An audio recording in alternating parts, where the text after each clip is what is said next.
जय श्री कृष्णा।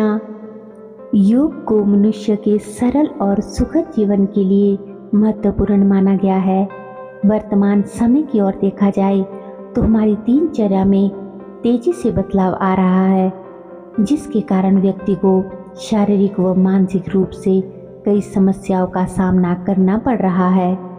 लेकिन दोस्तों, क्या आप जानते हैं कि जो ऊर्जा आप अपने जीवन में अर्जित करते हैं उसका सारा श्रेय शरीर में मौजूद 7 चक्रों को जाता है। योग शास्त्र में बताया गया है कि शरीर में मौजूद ये चक्र यदि सही प्रकार से कार्य करते हैं तो व्यक्ति अपना जीवन सुखमय और सरलता से व्यतीत कर पाता है। अन्यथा मानसिक व शारीरिक तनाव उसके शरीर पर हावी होने लगता है। योग शास्त्र में बताया गया है कि मनुष्य के शरीर में 7 मुख्य चक्र है, जिनके नाम है मूलाधार चक्र, स्वादिष्ठान चक्र, मणिपुर चक्र, अनाहत चक्र, विशुद्ध चक्र, आज्ञा चक्र और सहस्त्रधार चक्र है। दोस्तों, ये सभी चक्र हमारे विचारों, भावनाओं, समृद्धियों, अनुभवों और कर्मों के कारक है। इन्हें सृष्टि की समस्त शक्तियों का केंद्र माना जाता है। दोस्तों, हमारे शरीर में जो ये 7 चक्र है, इनका अपना अपना महत्व है। योग एवं तंत्र क्रियाओं के माध्यम से शरीर में मौजूद ऊर्जा का निहित संचार कर सकते हैं। आज की इस वीडियो में हम शरीर के इन्हीं 7 चक्रों के बारे में जानेंगे। वीडियो में आगे बढ़ने से पहले अगर आप हमारे चैनल की वीडियो पहली बार देख रहे हैं तो चैनल को सब्सक्राइब ज़रूर कर लें और हमारे चैनल पर और भी दोस्तों कई वीडियोस हैं, उन्हें भी ज़रूर देखिए। वीडियो में अंत तक बने रहिए। तो चलिए वीडियो में आगे बढ़ते हैं। शरीर के बिंदुओं में 7 चक्र रीढ़ की हड्डी के साथ टेल बोन से लेकर सिर के शीर्ष तक स्थित होते हैं और वे शारीरिक, मानसिक, भावनात्मक और आध्यात्मिक कल्याण से जुड़े होते हैं। मुख्य 7 चक्रों में से सबसे पहले आइए बात करते हैं मूलाधार चक्र के बारे में। योग शास्त्र के अनुसार मूलाधार चक्र शरीर में रीढ़ की हड्डी के सबसे निचले भाग में मौजूद रहता है। इस चक्र को कुंडलिनी का मुख्य स्थान कहा जाता है और इसे भौम मंडल के नाम से भी जाना जाता है। इस चक्र का प्रतीक रंग लाल होता है और ये 4 पंखुड़ियों वाला कमल है। इसका बीज अक्षर लम है। इस चक्र का तत्व पृथ्वी है। आध्यात्मिक दृष्टिकोण से यह धर्म, अर्थ, काम और मोक्ष का नेतृत्व करता है। व्यक्ति को भोग या वासना की लालसा और आध्यात्मिक इच्छा इसी चक्र से प्राप्त होती है। शारीरिक रूप से मूलाधार चक्र काम वासना को, मानसिक रूप से स्थायित्व को, भावनात्मक रूप से इंद्रिय सुख को और आध्यात्मिक रूप से सुरक्षा की भावना को नियंत्रित करता है। इसकी प्रकृति काम प्रधान होती है क्योंकि यह सिर्फ देह ही देखती है। दूसरा चक्र स्वादिष्ठान चक्र। स्वादिष्ठान चक्र रीढ़ की हड्डी पर मौजूद रहता है और इसका स्वरूप अर्धचंद्राकार अथवा आधे चांद के जैसा होता है। इस चक्र का तत्व जल है और यह सामान्य बुद्धि का अभाव, अविश्वास, सर्वनाश, क्रूरता और अवहेलना जैसे निम्न भावनाओं को नियंत्रित करता है।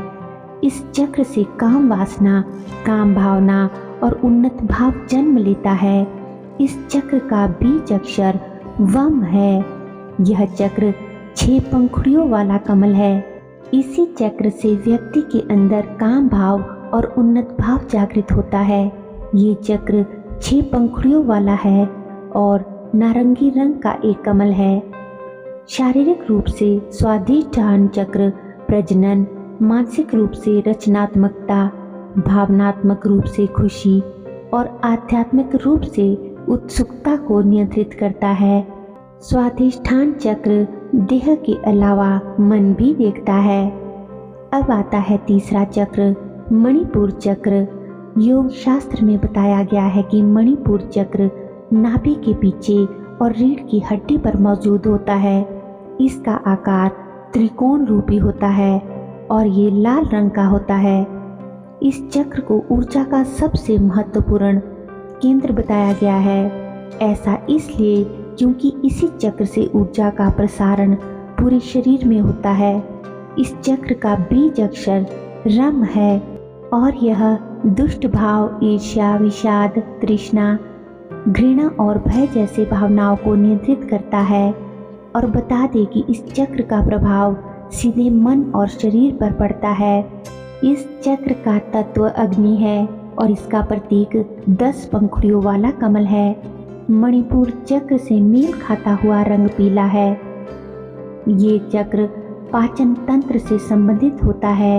ये पाचन को, शरीर के लिए खाद्य पदार्थों को ऊर्जा में रूपांतरित करने में महत्वपूर्ण भूमिका अदा करता है।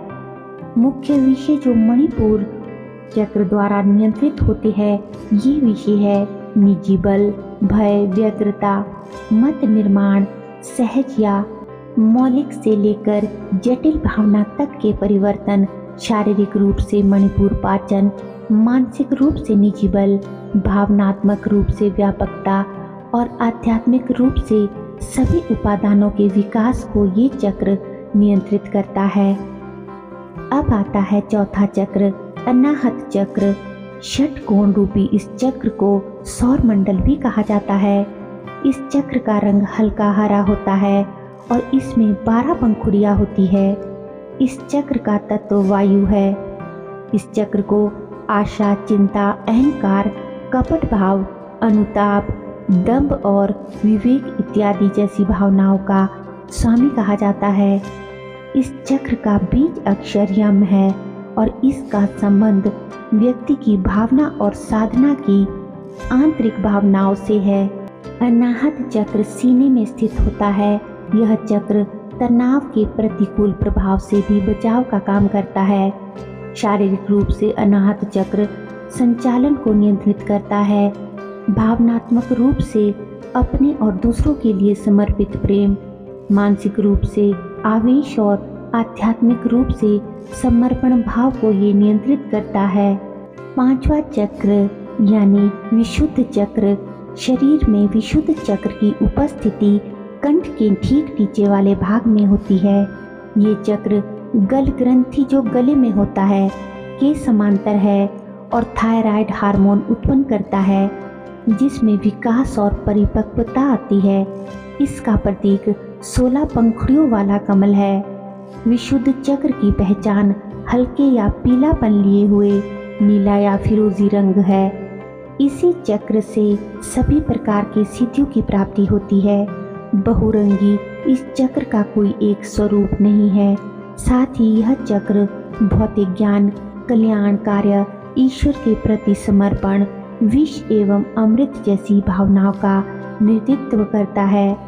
ये चक्र शारीरिक रूप से विशुद्ध संप्रेषण, भावनात्मक रूप से स्वतंत्रता, मानसिक रूप से उन्मुक्त विचार और आध्यात्मिक रूप से सुरक्षा की भावना को नियंत्रित करता है। इस चक्र का बीज अक्षर हम है और इसमें कमल की 16 पंखुड़ियां है। जैसे कि विशुद्ध चक्र मनुष्य की थायराइड और हार्मोन को कंट्रोल करने का काम करता है। इसी चक्र से मनुष्य का विकास होता है और उसमें परिपक्वता आती है। और वैज्ञानिक दृष्टि से भी देखा जाए तो यदि यह चक्र ठीक से काम नहीं करता है तो शरीर में थायराइड और वाणी से जुड़ी हुई समस्याएं पैदा हो सकती है। साथ ही इसका संबंध आकाश तत्व और सभी 8 सिद्धियों से है। छठा चक्र आज्ञा चक्र। आज्ञा चक्र का स्थान आंख के ठीक ऊपर और दोनों आईब्रोज यानी दोनों बाहों के मध्य में होता है। इसे तीसरी आंख चक्र के रूप में भी जाना जाता है। इस चक्र को अक्सर अधिक एकाग्रता और जागरूकता विकसित करने के लिए आसन अभ्यास के दौरान केंद्र बिंदु के रूप में उपयोग किया जाता है। ऐसा कहा जाता है कि इस चक्र पर ध्यान करने से पिछले जन्मों के कर्म नष्ट हो जाते हैं और मुक्ति और सहज ज्ञान की प्राप्ति होती है। इस चक्र में केवल 2 पंखुड़ियां ही मौजूद रहती है और जिनका रंग भी अलग अलग है। एक पंखुड़ी जहां काले रंग की है तो दूसरे का रंग सफ़ेद है। सफ़ेद रंग की पंखुड़ी ईश्वर की आराधना का नेतृत्व करती है और काला रंग सांसारिकता की ओर ले जाता है। आज्ञा चक्र का मुख्य विषय उच्च और निम्न अहम को संतुलित करना है। मानसिक रूप से आज्ञा चक्र चेतना के साथ जुड़ा होता है। भावनात्मक रूप से आज्ञा चक्र शुद्धता के साथ सहज ज्ञान के स्तर से जुड़ा होता है। आज्ञा चक्र के असंतुलित होने पर आपको सफलता से डर का अनुभव होगा या यह आपको अधिक अहंकारी भी बना सकता है। आज्ञा चक्र का असंतुलन सिर दर्द, धुंधली दृष्टि और आंखों पर तनाव जैसी शारीरिक समस्याओं के रूप में भी प्रकट हो सकता है। तो आइए अब जानते हैं सातवें सहस्त्रार चक्र के बारे में। यह शरीर के चक्र क्रम में सातवां चक्र है। इस चक्र को शीर्ष, मुकुट या केंद्र चक्र भी कहते हैं। योग शास्त्र में सहस्त्रार चक्र को बहुत ही महत्वपूर्ण माना गया है। यह मस्तिष्क के ऊपरी भाग में अर्थात सिर के शिखर पर स्थित है और यह सहस्त्र पंखुड़ियों वाला होता है, अर्थात इसमें कमल की 1000 पंखुड़ियाँ होती है। इस चक्र का कोई बीज अक्षर नहीं है और इसके माध्यम से केवल गुरु का ध्यान किया जाता है। इस चक्र में इंद्रधनुष के सारे रंग दिखाई देते हैं, लेकिन प्रमुख रंग बैंगनी होता है।